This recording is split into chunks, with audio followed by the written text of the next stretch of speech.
Welcome to the Lost in Transition podcast. I am your very tired host, Chris Gerard, after the high water mark of our full-distance triathlon training this weekend. And I got a rebroadcast for you today because I couldn't be bothered to put together an extra podcast this week. Just a few too many things on the training calendar, as I'm sure you all understand. But we've got a good one for you today. Andrew Talansky, you remember him from his exploits with a Cannondale-Drapac cycling team. He raced Tour de France several years, the Vuelta, Tour de Suisse, Tour of California. Won the Criterium Dauhpine, second place at Paris-Nice, has a U.S. National Time Trial Championship to his name. He retired to get a little bit slightly more sane life as a professional triathlete, and this is his first season. We talked to him back in February as he was just starting to make that transition from World Tour Pro Cyclist to Pro Triathlete. And Andrew's first Ironman is this coming weekend at IMCanada, and we thought it would just be a good time to revisit our discussion with him. Also, right around the same time as Tour de France is starting to wrap up here too. So I thought it'd be kind of a good one to come back to and bring back in the feed just in case you missed it, or if you've heard it already but want to listen again and catch some new things. You can subscribe to all of our new upcoming shows on iTunes, Stitcher, Google Play, the TuneIn Radio app, YouTube. We also stream it to Facebook and at the website losttransition.com. Facebook, Twitter, and Instagram for social media. Appreciate all the recent follows on Instagram. And as always, rate and review. It helps us learn what you like and reach more triathletes out there. Without further ado, our discussion from February with Andrew Talansky on the Lost in Transition podcast.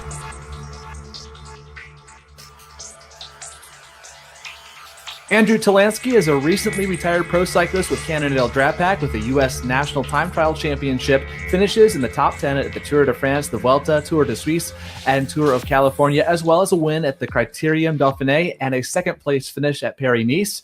Over the past several months, he's made the transition into professional triathlon and joins us today to talk about the ups and downs of joining the rest of us three-sport crazies. Andrew, welcome to Lost in Transition.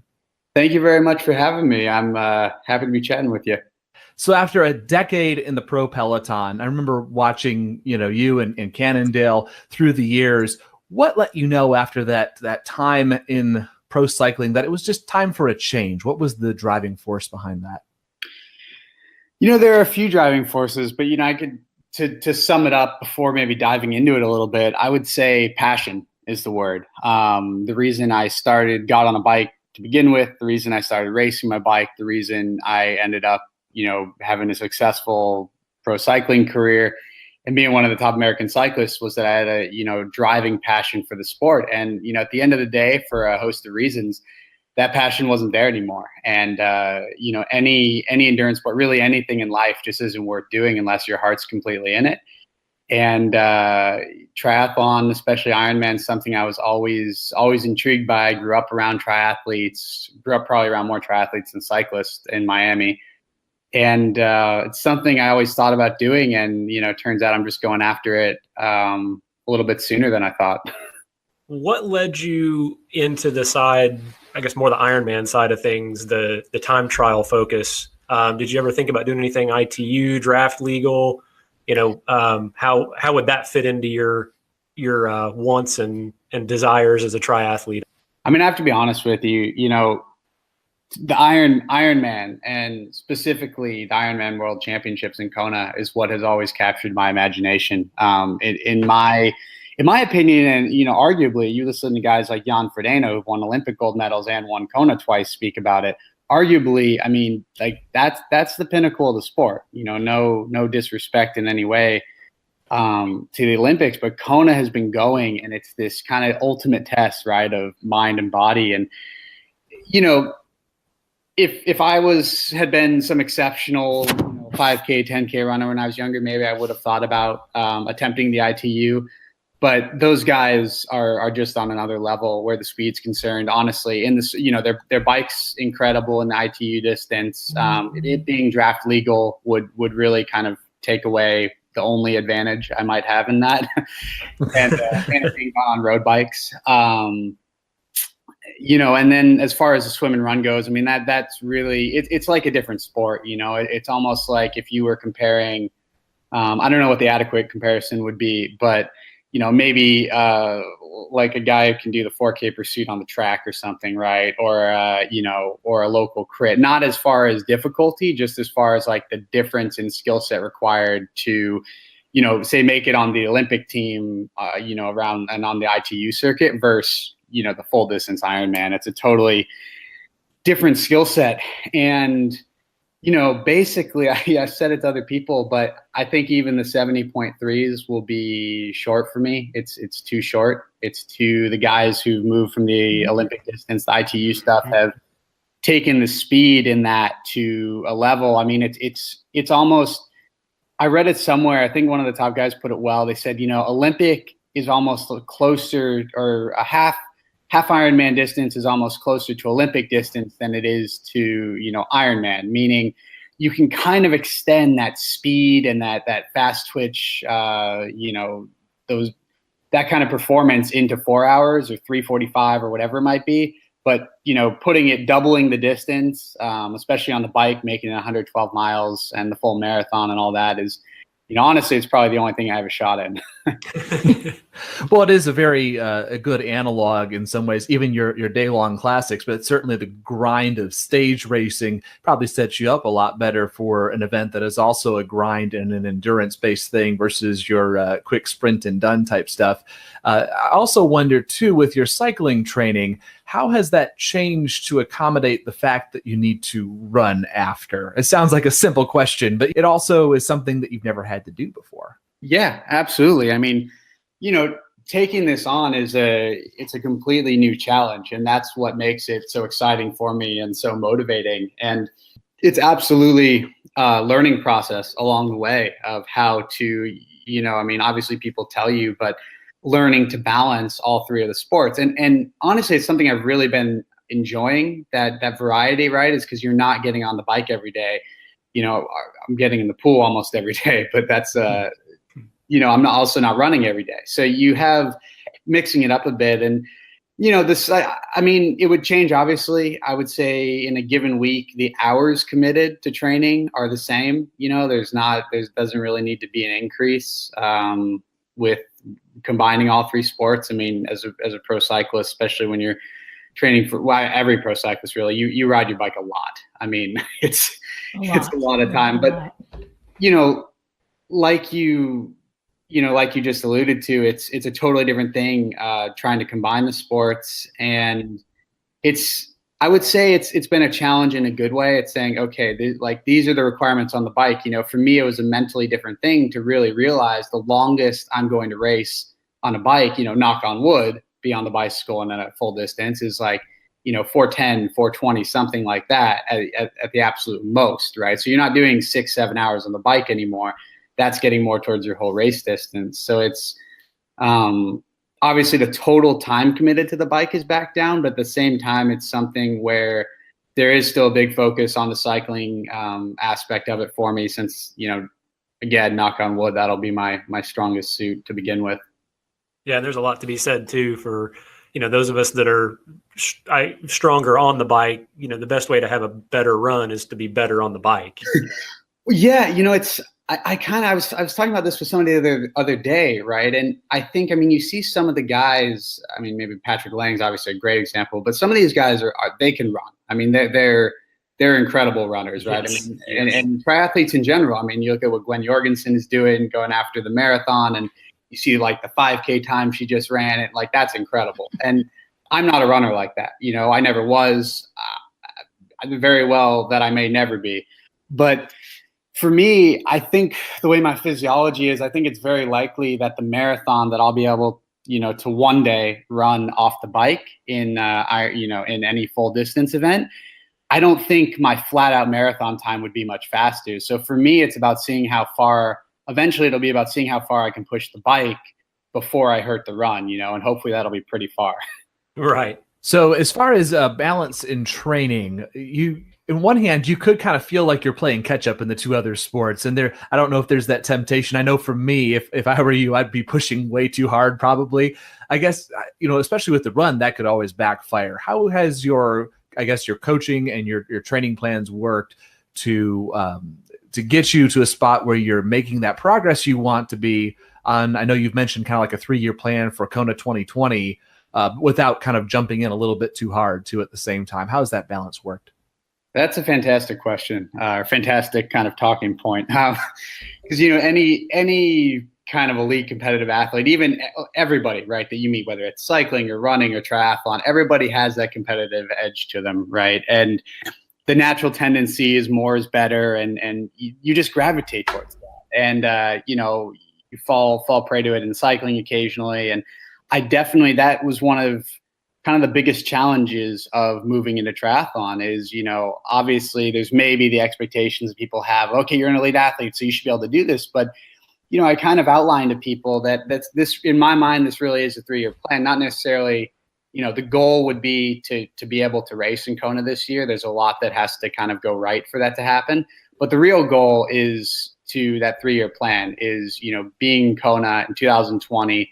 And, I think by that time I'll be able to put together a race that will be indicative of what I might be able to accomplish in this sport. I think this year is very developmental. 2019 is very developmental because just like in cycling, there is absolutely no replacement for the running and the swimming, right? I mean, I can say that's great that I've ridden and done Grand Tours and all that, but there's no replacement for the time in the pool and for gradually and very carefully building up the run. And, as you just said, that's something I've kind of, and, it might show this year, I'm going to be overly cautious with when it comes to the run because, if you're constantly dealing with setbacks or you're having any issues, that's not going to get me where I want to be over the next 2-3 years. So we're just taking a really cautious approach. I've stuck with the guy, Jesse Moore, actually, who coached me the majority of my cycling career. He's coaching me for this. We're bringing in everybody kind of in the tri world knows like Tower 26. So we're utilizing obviously some of that for swimming. And Jesse has a really good relationship with Jerry Rodriguez. It's bit by bit. And that's kind of what I've had to remind myself of and say, like, that's fantastic, Andrew, that you raced and you're good on a bike and all these things.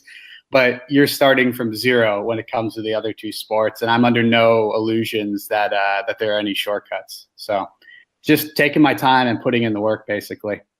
So we know you're not taking shortcuts, but you are, we know you're using some technology that's helping you train. And we've just learned about this. It's just kind of really hit the market, or at least been marketed more recently, the Halo Sport, which is kind of a step into neuroscience and really kind of exploiting how performance is really driven by what's going on in our head, not necessarily what's going on in our muscles or our nerves. So I was hoping that you could talk a little bit about Halo Sport, what it is and how it's been working for you so far. Yeah, I mean, Halo Sport, it's pretty simple. I mean, the idea is to, increase the neuroplasticity in the brain, which can help basically with skill-centric sports, in my opinion, when you're with your form, when you're repeating things, the easiest example for me, honestly, I use it for all 3 sports, but with swimming, swimming is such a technique-oriented sport, and it's about ingraining proper technique so that you're not just maintaining it when you're swimming at 70%, but you're maintaining it for, 50 plus minutes in a 2.4 mile swim in the ocean or open water.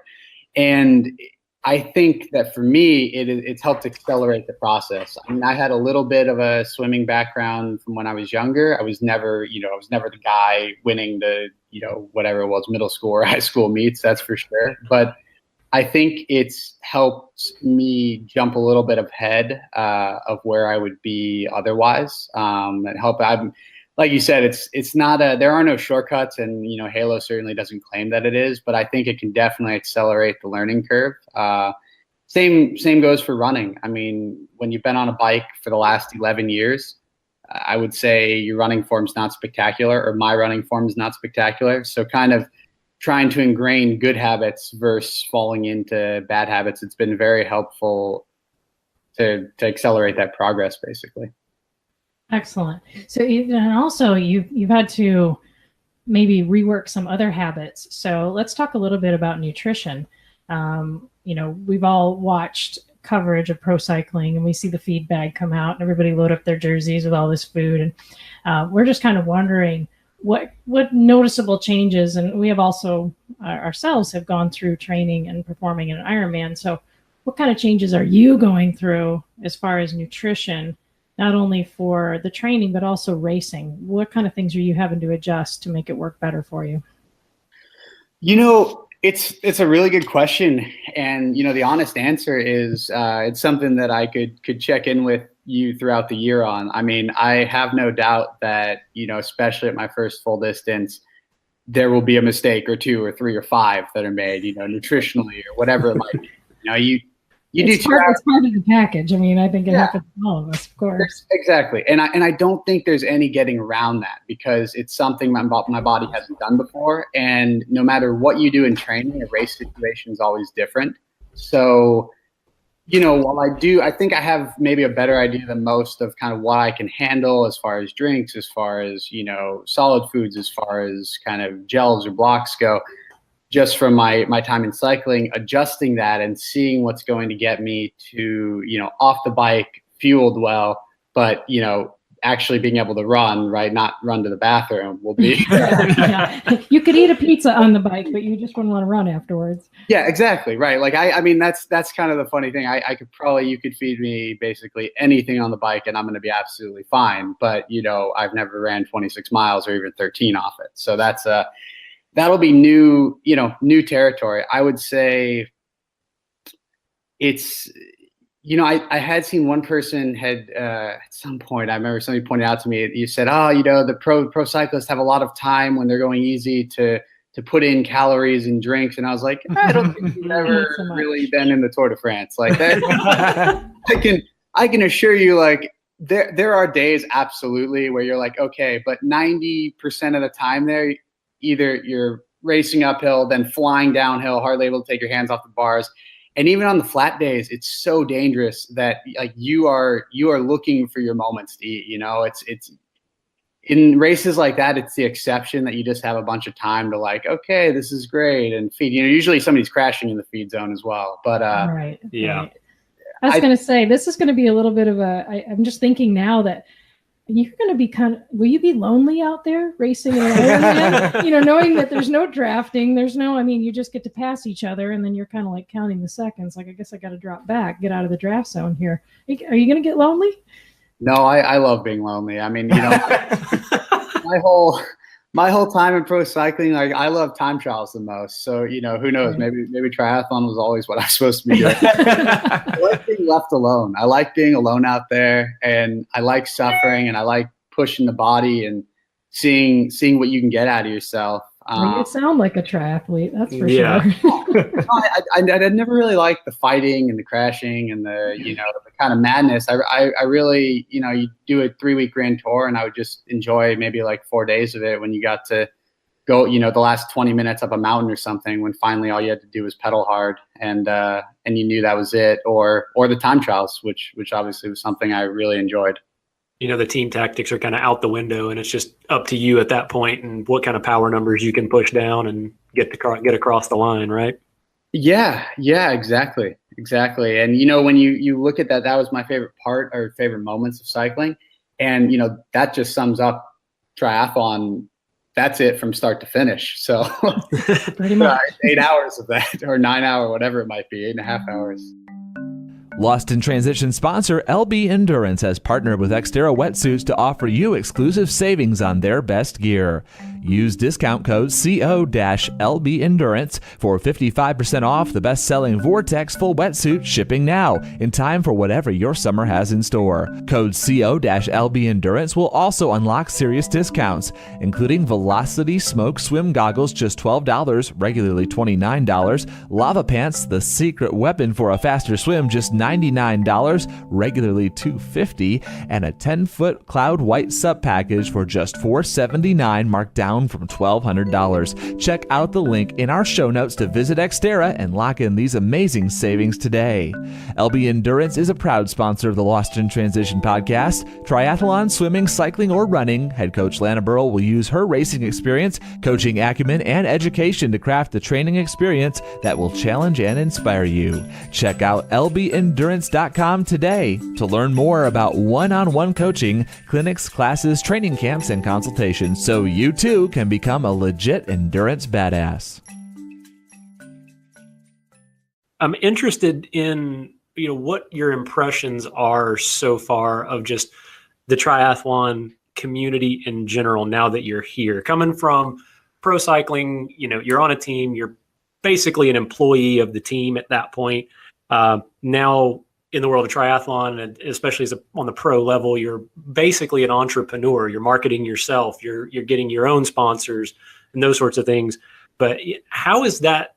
How are you taking to that? Is that something that you enjoy from the kind of business marketing side of things, or are you just like letting other people kind of handle that and see what falls? That's another great question. Actually, it's one of the parts I'm enjoying the most. One of the kind of issues I always had with pro cycling was the business model or lack thereof of it. You sign a contract with a team and you're an employee, and normally that's fine, but the financial model of cycling, the stability or instability of the teams year to year, there's so much that's not dependent even on you or your results, right? It's dependent on people running the team, getting a sponsor. The team I used to race for, like what last year's Cannondale-Drapac, they almost disappeared, right? And obviously right.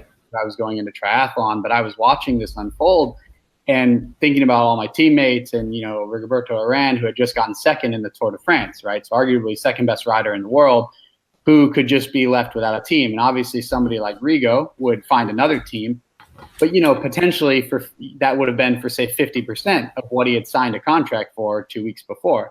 So, in cycling, that kind of sums it up. You could be the second best rider in the world, but if you just hit the wrong market year, or you have a little bit of bad luck with the team you signed for,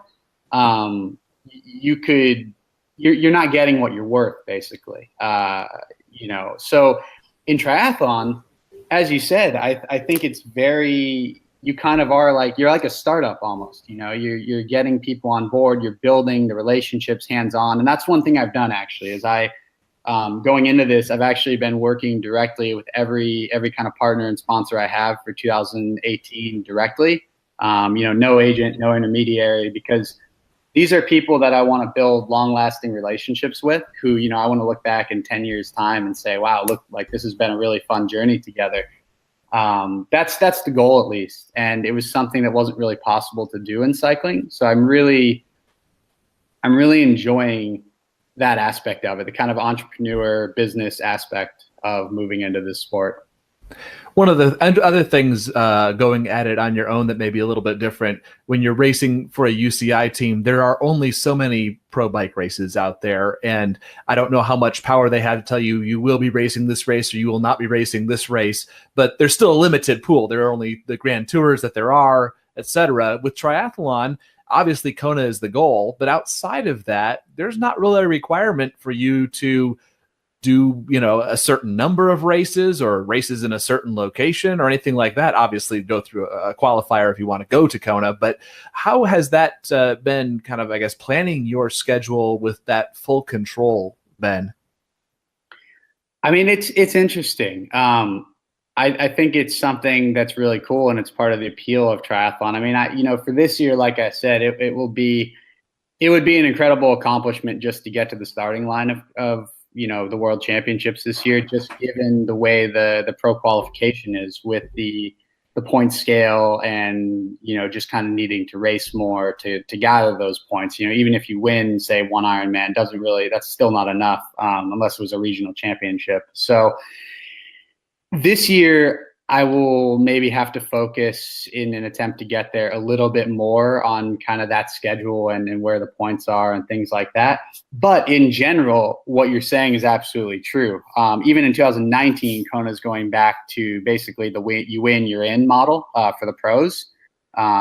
which I'm a big fan of, right? Because like you said, there are so many cool events. There are, you have events you hear about like Challenge Roth or a lot of the Challenge Series races. What was it just in New Zealand? It looked like a beautiful race, Challenge Wanaka. And you have events that are local, like Escape from Alcatraz or Wildflower Triathlon in California. And there are all these really, really cool events that I would love to do and definitely plan on doing over the coming years. So the freedom you get in, looking at the whole globe basically and getting to plan your schedule and plan where you want to go, it's really liberating. And at the end of the day, I think it's one of the things I enjoy the most is that it just adds towards making you completely accountable for your results, good, bad, anything in between.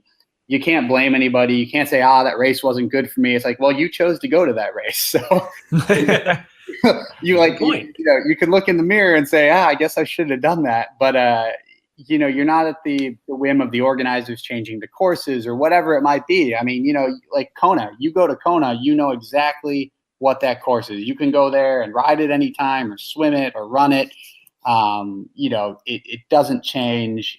Maybe minor little changes they throw in, but overall it doesn't change. You know what the conditions are. And I think that makes it cool. I mean, everybody knows at every race what they're lining up for, what they're signing up for. And it's a whole new world. I mean, everything from the distance of Escape from Alcatraz, there's, you even have the Xterra stuff. I think there's such a broad variety, and that makes the sport as a whole really exciting and appealing. Yeah, and funny you mentioned the Xterra side of things. That was going to be kind of my next little question series for you is, do you play any in the dirt? Do you mountain bike? Do you have any interest in Xterra? Of course, the World Championships in Maui. Where's that on your radar? I mean, it's there. Whether, I do some of the events or not will obviously remain to be seen. We've been over on Maui actually quite a few years during the time they've held the Xterra World Championships, and we've gone over with one of our friends and watched it. So they're cool events, and honestly, I love to get out on the mountain bike. So it's something that I would absolutely, not necessarily the World Championships, but I would love to hop into a few of those races as the schedule permits. Like I said, this year that might be a little bit of a challenge, but over the next few years, I'd like to explore it. So as you look ahead to 2018, hopefully October brings Kona. What else is penciled in right now on the race schedule? There's kind of, as you just mentioned, the race schedule is so broad reaching and varied. We're kind of looking at all of it and getting some advice, obviously, from people who've been to the various races and courses and the different, especially the bike courses at the races. And even the swim, obviously, right? Because there's a big difference between a wetsuit open water swim versus, a non-wetsuit. Amen to that. Yeah. So, it's still kind of coming together. I'm hoping to kick off at Oceanside. Honestly, it's not a place where I think I'm going to be, lighting anything on fire, or really scoring any of those points. It's more to go to a race where you kind of have those top guys like Lionel Sanders and whoever else. I mean, I know Jan Frodeno has come over for that in the past, and whoever else might be there. And you line up and you get to see firsthand, okay, this is where I am and this is where they are. And this is the gap that I have to bridge. All right.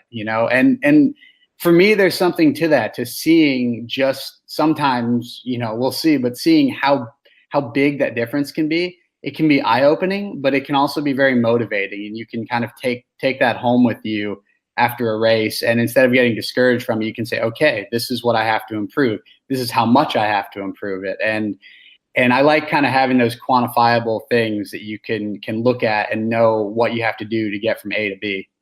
Right, and it's a perfect apples to apples comparison because it's the same day, the same course, the same conditions. You can look at people's times from last year or at another race and kind of get an idea maybe where you come in, but there's nothing like quite lining up and doing it that very day. Yeah, and even from going out there, and who knows how any of it'll go, but but you put in your bike split and you see the kind of power you're doing and you see what it gets you time wise, right? And you can kind of work backwards from that off, kind of the golden standard, right? If Sebastian Kienle is there, then that's one. Obviously Cam Wurf is riding well, but Lionel Sanders is a bit of the gold standard on the bike and just of determination in general in the sport. So that kind of brings me to one other thing. You mentioned lining up against those guys, going into these early races for you. How do you think, how likely are you going to be to get up there and really maybe over push on some of these early races? Are you the kind of guy like me that lines up against other people and goes, I'm going to try to catch that guy no matter what? Or are you the kind of guy that's going to just sit there, know your power numbers, know your heart rates on your run, know your paces, and stay within that, and just see how the chips may fall there? That's a tough one. I can tell you, I would say in most situations when I line up to race, I've kind of myself and my coach, it's, you utilize the numbers, right? You train by the numbers, but I've always, and I've done it in cycling as well, you race by feel. You have to know your body. You have to, and you can utilize the heart rate or the power meter or whatever it might be. But at the end of the day, you have to be able to check in with how you feel. And I think that's going to be a learning process for me, saying, okay, maybe you hop onto the bike and you think, oh, I feel really good, and you're an hour in, or you're, halfway through the 56 miles and you're thinking, okay, maybe that was a little over ambitious, but I don't think I'm going to know till I get there. I can definitely say that in these kind of first outings, like Oceanside, I mean, I'll be there to race. I think it's very likely that I'll have a race, like I have many times in cycling, where you kind of maybe your ego or your mind outweighs your physical capabilities. Never. What are you talking about? What? That's absurd.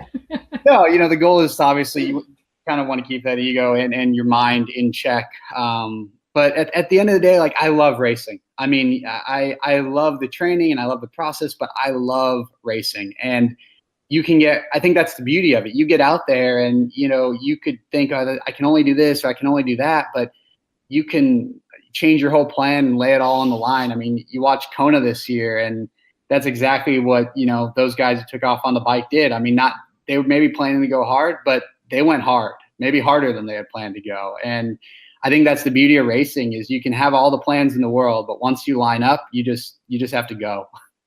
Hey, so Andrew, there's one question that we kind of skipped over that I'm just really curious about, because I know part of your impetus to enter into triathlon, kind of get off the professional cycling train, was sort of that taking back over your life, getting control of your time and your schedule and where you were, and obviously to spend time with your beautiful family. So I'm curious, how's the family taking to this new Ironman and training in the house? How's it going? They're fantastic. I mean, as you said, early on when you asked, the overriding reason for making the switch is passion, but that passion doesn't just extend to sports for me. That passion extends to being the best father I can be, being this best friend I can be to people.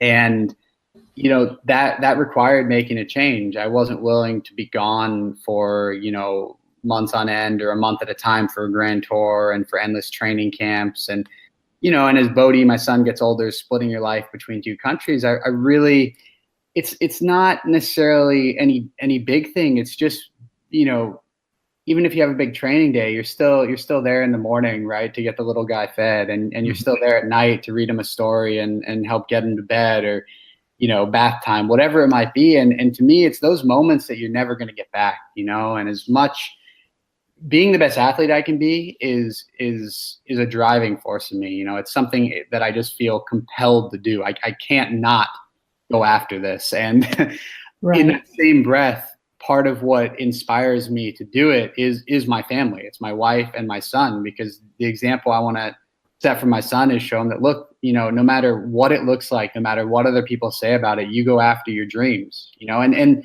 the outcome is almost irrelevant, because, it's the cliche thing, but nobody regrets the things they didn't do, right? Or nobody regrets the things that they did do. It's always, I think I messed that one up, but we translated. Yeah, you got the lost in translation. Very cool. They're incredible with it, and I'm very thankful to have such a supportive wife and my son. He's going to turn 1 on March 3rd. But I mean, there's a great example. I get to be home for his first birthday, and I don't know what the pro cycling schedule would hold, but odds are that I probably wouldn't have been. And there's a lot of things like that. Going into triathlon was about taking back control of my own life and writing my own story, and that's what pro cycling started as. I didn't feel it was at the end, so this is a step in the right direction. Well, that's great. I think that's going to lead you to a lot of success, because I know all the athletes that we know and that I work with, that keeping that balance of being an athlete, it's not the only thing that you are, or, being whatever your vocation is that pays the bills, it's not your only thing. You have to kind of take that whole person and honor that whole person to be successful in this. So I think you got the right mindset to have some great years ahead. Well, I appreciate that. Thank you. I hope so.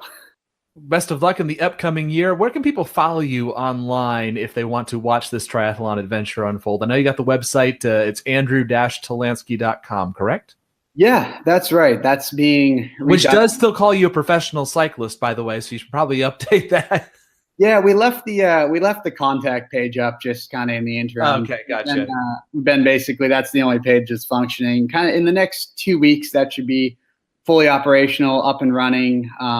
We're gonna have a little blog part of it where I'll be writing some stuff throughout the year so people can follow along. We'll be posting some Tandy news articles and just some videos kind of chronicling things throughout 2018. Obviously it's kind of maybe overdone, but kind of the journey to attempting to get to Kona at least this year. So that would be the best way. Obviously, there's social media, but I think the writing pieces and videos we'll have up on the website should be hopefully entertaining for people. Well, Andrew Talansky, it's been a pleasure. Thanks so much for joining us on the Lost in Transition podcast. We will link up to the website and the social media pages and the show notes there so people can follow you in this new chapter of your life, and wishing you all the success in 2018, both personally and professionally. Oh, thank you very much, guys. I appreciate it. From all of us here at the Lost in Transition podcast, wishing Andrew Talansky best of luck on his first Ironman coming up this weekend. We'll be back with new shows soon. Clay Murfitt, a cycling coach, is coming up next week. He is a lot of fun. Looking forward to talking to him. And then the Knox Beer Runner the week after that, talking about some trail running and ultra running, just because, well, triathlon season can't last forever. You got to do something in the off season. Those shows and more coming up on the Lost in Transition podcast. You're welcome, as always, to send us suggestions via the website, losttransition.com, or hook up with us on social media. Let us know who you'd like to hear from in upcoming shows. Rate and review on your favorite podcast app, and share us with the triathlete you know. We'll talk to you again soon, and until next time, may all your transitions be smooth.